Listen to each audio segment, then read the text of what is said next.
Hello dear students, welcome to chemistry with Manish Soni YouTube channel. आज इस video में हम ऑर्गेनिक केमिस्ट्री की इम्पोर्टेंट रिएक्शंस की बात करेंगे। और इम्पोर्टेंट ऑर्गेनिक रिएक्शंस कौन सी वाली? विदाउट नेम वाली, है ना। नेम रिएक्शंस मैं आपको पढ़ा चुका हूँ। अब हम उन रिएक्शंस की बात करेंगे जिनका कोई वैज्ञानिक नाम नहीं है, यानी किसी वैज्ञानिक के नाम पर उनका नाम नहीं है।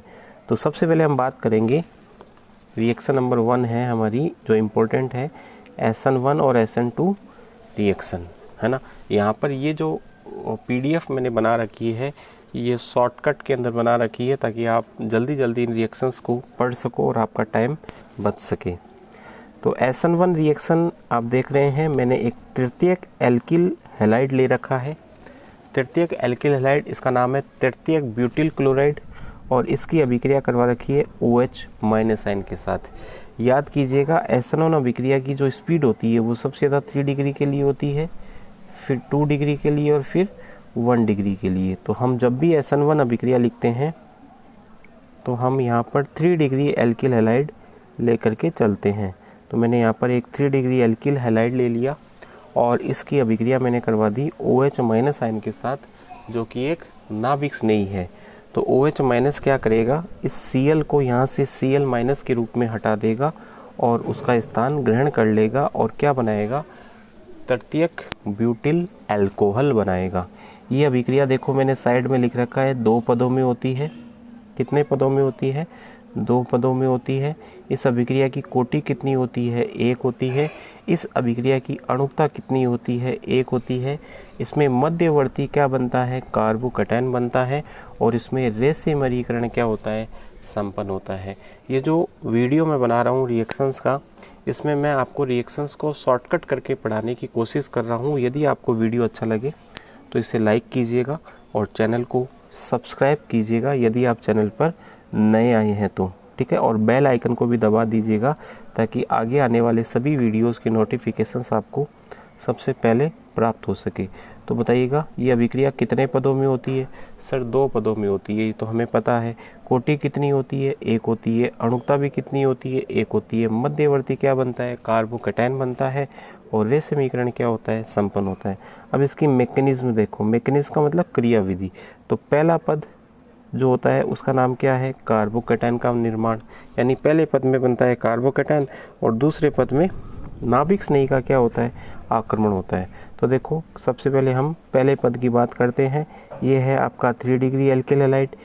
ये क्या करेगा? धीमे धीमे धीमे धीमे Cl- को त्याग देगा और क्या बनाएगा? कार्बोकैटायन बनाएगा। और ये कार्बोकैटायन कौन सा है? 3 डिग्री कार्बोकैटायन है। ये जो पद है उत्क्रमणीय होता है। ये पद कैसा होता है बच्चों? उत्क्रमणीय पद होता है। कैसा पद होता है? उत्क्रमणीय पद होता है और धीमा पद होता है। कैसा पद होता है? धीमा पद होता है, ठीक है। और दूसरे पद में क्या होता है? नाभिक स्नेही का आक्रमण होता है। दूसरे पद में किसका आक्रमण होता है? नाभिक स्नेही का। और ये पद कैसा होता है? तीव्र होता है। ये OH- किस पे आक्रमण करता है? कार्बन के ऊपर, जिस पे क्या है? प्लस आवेश है। कार्बन जिस पर क्या है? प्लस आवेश, उस पर ये क्या कर देता है? आक्रमण कर देता है। क्या कर देता है? आक्रमण कर देता है। और क्या बनाएगा? तृतीयक ब्यूटिल अल्कोहल बनाएगा। क्रियाशीलता का क्रम देखो, SN1 अभिक्रिया के प्रति यदि हैलोजन समान हो तो सबसे ज़्यादा क्रियाशील होता है 3 डिग्री, फिर 2 डिग्री, फिर 1 डिग्री और फिर सुपर 1 डिग्री एल्किल हैलाइड, है ना। और यदि एल्किल समूह समान हो तो सबसे ज़्यादा क्रियाशील होगा RI, क्योंकि आयोडीन का साइज क्या होता है? बड़ा। तो बॉन्ड भी क्या होगा? बड़ा, यानी बंध लंबाई ज़्यादा होगी, बंध आसानी से टूट जाएगा। फिर RBr, फिर RCl और फिर RF, ठीक है। अब हम बात करते हैं SN2 अभिक्रिया की। SN2 अभिक्रिया जो होती है वो 1 पद में होती है, कोटि 2 होती है, अणुकता 2 होती है और इसमें कार्बोकैटायन नहीं बनता। इसमें बनती है पंचसंयोजी संक्रमण अवस्था और इसमें प्रतिलोमन संपन्न होता है है ना, किस प्रकार से प्रतिलोमन होता है, किस प्रकार से रेशमीकरण होता है, ये मैंने सब आपको डिटेल में पढ़ा रखा है। यहाँ पे मैं सिर्फ शॉर्टकट के अंदर आपको रिएक्शंस याद करवा रहा हूँ ताकि आपका रिवीजन जल्दी जल्दी हो सके। तो ये देखो हमने ले लिया यहाँ पर सुपर 1 डिग्री एल्किल हैलाइड। क्यों? क्योंकि यहाँ पर जो क्रियाशीलता होती है वो सबसे ज़्यादा किसकी होती है? सुपर 1 डिग्री एल्किल हैलाइड की होती है। और इसकी हमने अभिक्रिया करवाई किसके साथ? OH माइनस आयन के साथ। तो बताओ Cl हट गया और उसके स्थान पे क्या आ गया? OH चलेगा। इसमें देखो ये हम मैकेनिज्म अगर पढ़े तो एक पद में होगी, ये OH माइनस इस सुपर 1 डिग्री के कार्बन के ऊपर बैक साइड से क्या करेगा? अटैक, क्योंकि आगे से तो रिपल्सन होता है, मैंने बता रखा है आपको।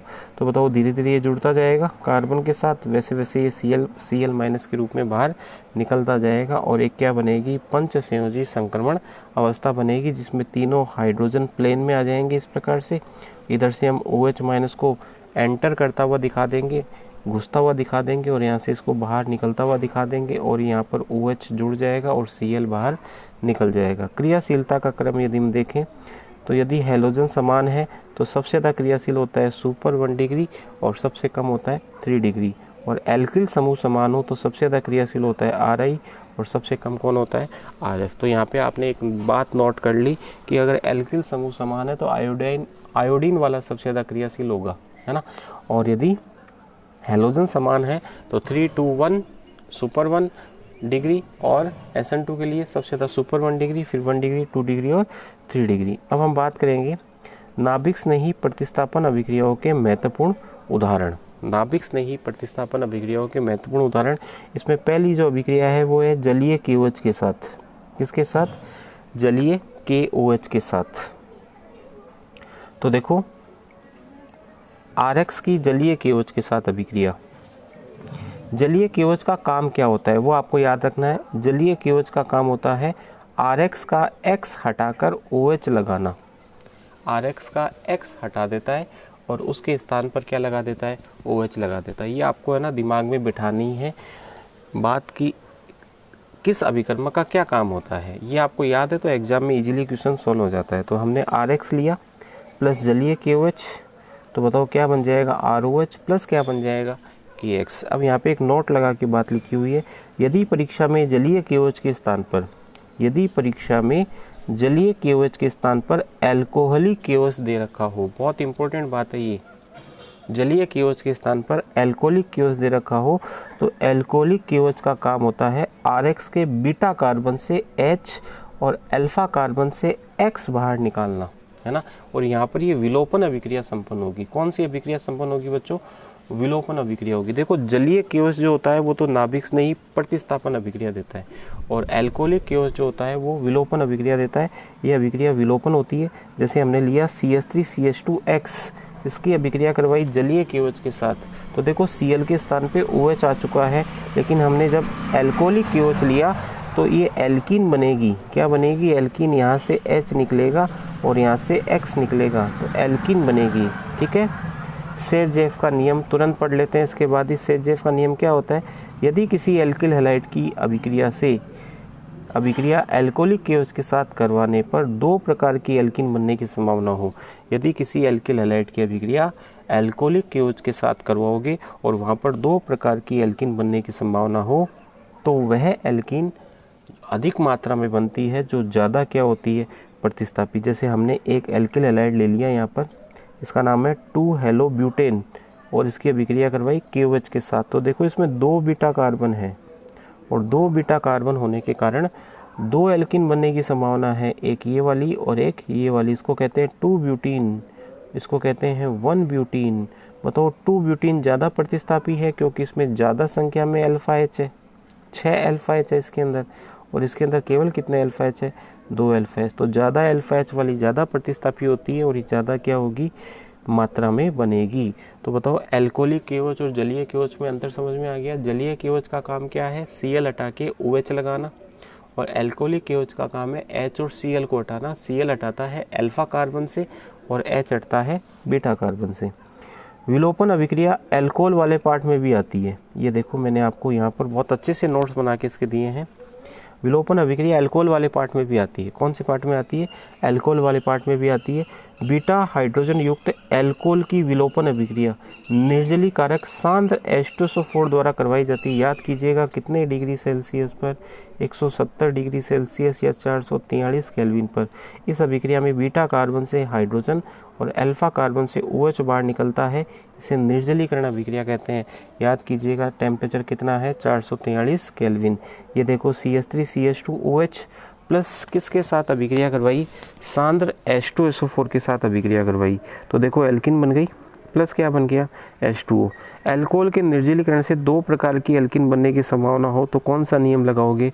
सेजेफ नियम। इसका मतलब सेजेफ नियम पार्ट नंबर 10 में भी है और पार्ट नंबर 11 में भी है। तो ये देखो आपको मैंने 2 ब्यूटेनॉल यहाँ पर लिख के दिया, तो मेजर प्रोडक्ट बना 2 ब्यूटीन और ये 1 ब्यूटीन कम मात्रा में बनी। मेजर का मतलब अधिक और ये कम।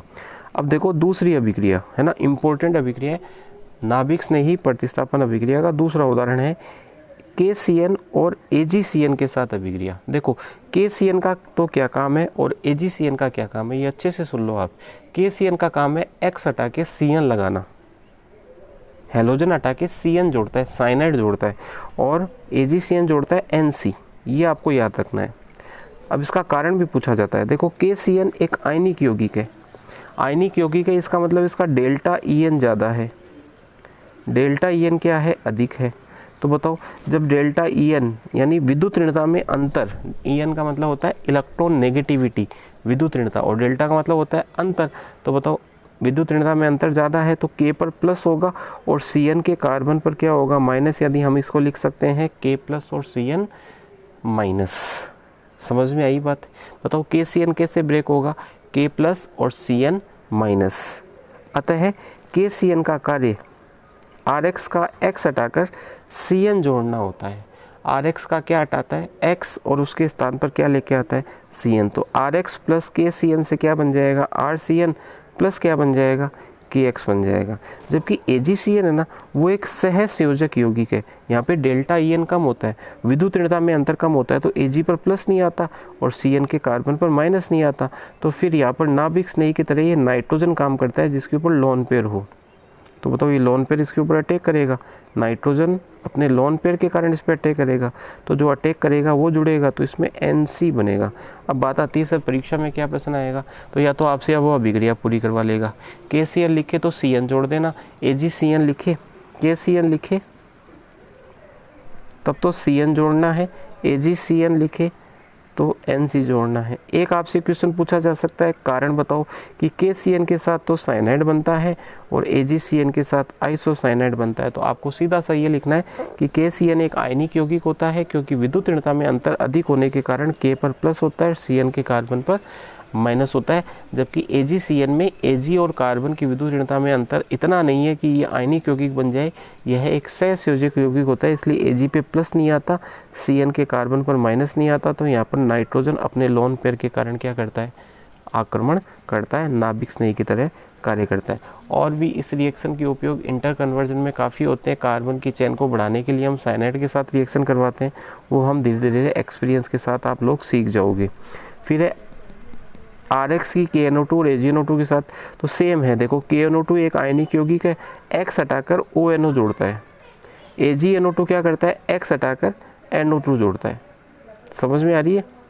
क्योंकि इसमें देखो K पर प्लस होता है और ऑक्सीजन पे माइनस होता है, इसमें होता नहीं है ऐसा प्लस माइनस, तो फिर नाइट्रोजन क्या करेगा? अटैक। तो देखो जब आपने अभिक्रिया करवाई